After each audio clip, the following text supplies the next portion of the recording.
શરૂઆત રાજસ્થાનનો 2700 કરોડનો money લોન્ડરિંગના case મામલે અપડેટ્સ મળ્યા છે। ઈડી દ્વારા તપાસ કરવામાં આવી રહી છે અને હવે રેલો ગુજરાત સુધી પહોંચ્યો છે। રાજસ્થાન ગુજરાતના 24 સ્થળોએ ઈડીએ દરોડા પાડ્યા છે।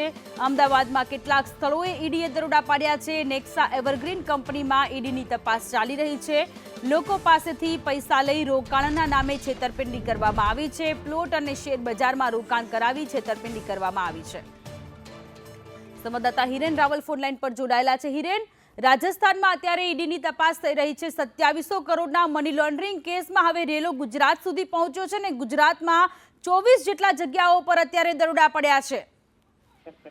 લોકો પાસે રોકાણ કરાવી અને વધુ વ્યાજ આપવાની અથવા તો જમીન આપવાની આ એક સ્કેમ સિસ્ટમ ચલાવવામાં આવતી હતી। રાજસ્થાનની નેક્સા એવરગ્રીન કંપની છે, એના દ્વારા લગભગ 2700 કરોડ રૂપિયાનું રોકાણ આ પ્રકારે એકઠું કરાયું હતું, પરંતુ લોકોને નાણાં અથવા તો જમીન પરત ન મળતા કેટલીક ફરિયાદો રાજસ્થાનની અંદર નોંધાઈ હતી અને એના બેઝ પર ઈડી દ્વારા આ ગુજરાત અને રાજસ્થાનના લગભગ 25 જેટલા ઠેકાણાઓ પર વહેલી સવારથી રેડ કરવામાં આવી રહી છે।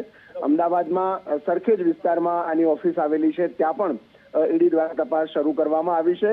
લગભગ રાજસ્થાનના 24 અને ગુજરાતના અમદાવાદ એમ કરીને 25 જેટલી જગ્યાઓ પર આ તપાસ વહેલી સવારથી ચાલી રહી છે, જેમાં રોકાણકારોને જે પૈસા નથી આપ્યા એ અરજીઓના બેઝ પર ઈડી અત્યારે પ્રાથમિક તપાસ મની લોન્ડરિંગના કેસના આધારે કરી રહી છે।